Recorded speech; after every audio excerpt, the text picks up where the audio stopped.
Good morning. If you are here for a Victoria real estate market update and you are somebody who's not interested in listening to a million different stats, then this is the market update for you. So I'm Ainsley Gower. I'm a local real estate agent here in Victoria, BC. I work with buyers, I work with sellers, and I also work with a lot of relocation buyers because a big portion of my business actually comes from this YouTube channel.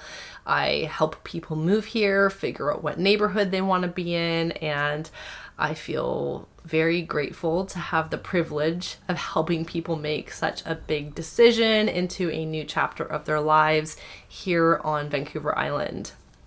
So, what am I seeing on the ground right now? We are at the very beginning of June 2024. I would say the main thing that's really important to know about our market here right now is that we have way more listings than we had at this time last year. So way more inventory, way more houses, townhouses, condos on the market. And what that means for you is that if you're a buyer, there are so many more options of places for you to choose from, which is really, really great. And it means you've got more time to make decisions. You can be more picky about, oh, I like this place, but it doesn't quite tick this box. Let's go look at some more places.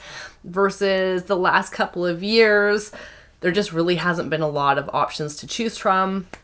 I think people have had to settle for things that didn't necessarily tick all of their boxes, versus now buyers are just taking their time a little bit more.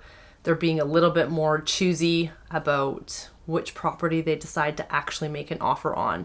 And I think that that's really healthy, and I think that that has put us in a much more balanced and stable market. So what does that mean for you as a seller? If there's way more inventory on the market, well, it does mean that you have way more houses, townhouses, condos to compete against as a listing, which means that you have to be more competitive with your pricing. You have to make a great first impression to stand out from the crowd amongst all of the other listings.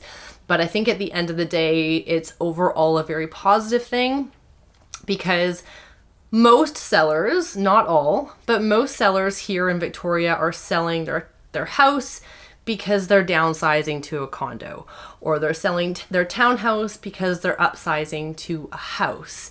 And so now, even though these sellers have more competition, it also means that they have more options because they're also going to be a buyer on the other end. So unless you're a seller and you're moving to another city, that's a little bit different, but most people are staying here within the Victoria area, and I do think overall it's a really positive, healthy thing that no one is feeling so rushed to make decisions. People feel like they have more options, and it's a nicer market to work in as a real estate agent. It does not feel so frenzied. It just feels like things move at a nice, stable pace. So when we look at the month of May, we can see that the number of sales we had here in the Victoria area was about the same number of sales that we had last year. So even though we have this huge increase in inventory, the sales haven't increased substantially or at all. It's basically the same. So we can see that this is our spring market. We're kind of getting into the later half of our spring market.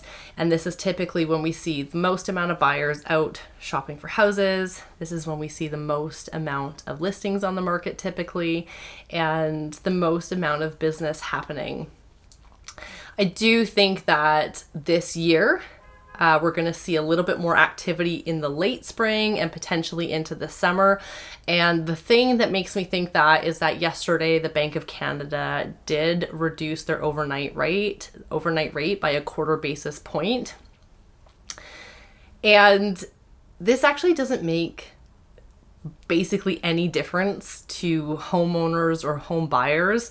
A quarter basis point will save people about $15 a month who are on a variable mortgage rate. $15 a month per $100,000 that they have borrowed. So if they have $300,000 borrowed with a quarter basis point reduction, you're going to save about $45 a month, which in the grand scheme of things is really not a heck of a lot. But I think it's more the mental game that it's been so long since interest rates have come down that it's a positive signal to people. It creates a little bit of consumer confidence that people are like, oh, interest rates are starting to come down. Like, oh, that just feels so good. Like the fact that it's going in that direction. And so I do think it's going to spark a little bit of activity in the market. We typically do see a little bit of increase in activity in the market when interest rates do come down, and especially with them having been high for so long. I think that this is just what a lot of buyers have been waiting for. So we're seeing a lot of that. What else am I seeing a lot of? Subject to sale offers. I'm currently working with quite a few buyers who need to write a subject to sale offer, which means that they want to buy another property, but they can't buy that other property until they sell their existing property. So when this is what people need to do, we write an offer on a property, but it is subject to the sale of their existing home, condo, townhouse.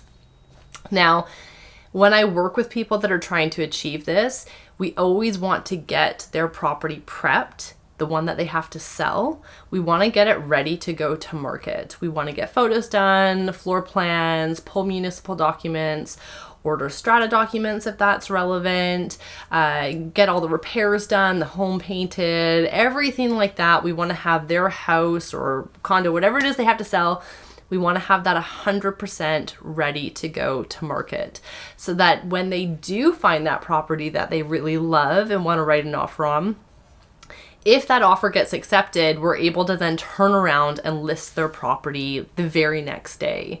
And what this does is that when you're writing an offer that's subject to sale, a lot of sellers don't love subject to sale offers because they're not that strong, because who knows if that buyer's property is going to sell or not. But by being 100% ready to go, it just gives that seller a lot of confidence that this buyer is committed, they're serious, they know their list price, they're ready to go. And there's a much greater chance that that buyer is going to be able to get their subject to sale offer accepted if you can give that seller that confidence that you're ready to go to market. So I'm seeing quite a bit of that right now. And one segment of our market that is a bit saturated right now is the downtown condo market. There's a lot of condos on the market right now downtown because there's a number of investor buyers getting out of the market right now for a number of different reasons. And then there's also a number of people who are selling units that used to be Airbnb-able, which are no longer Airbnb-able. So we're seeing a lot of those units come to the market. So there's just kind of this saturation downtown right now, specifically with one-bedroom condo listings. And so a lot of those properties are just taking a little bit longer to move. We are still seeing some multiple offer situations. I would say that when you do see multiple offers, it is typically on single family homes around that $1 million price point that are really cute, move-in ready. Things over kind of 1.2, I'm not seeing multiple offers on a lot, but I have also seen multiple offers on the occasional condo and the occasional townhouse. But again, typically when you're seeing that happen, it's properties that are really well priced and move-in ready.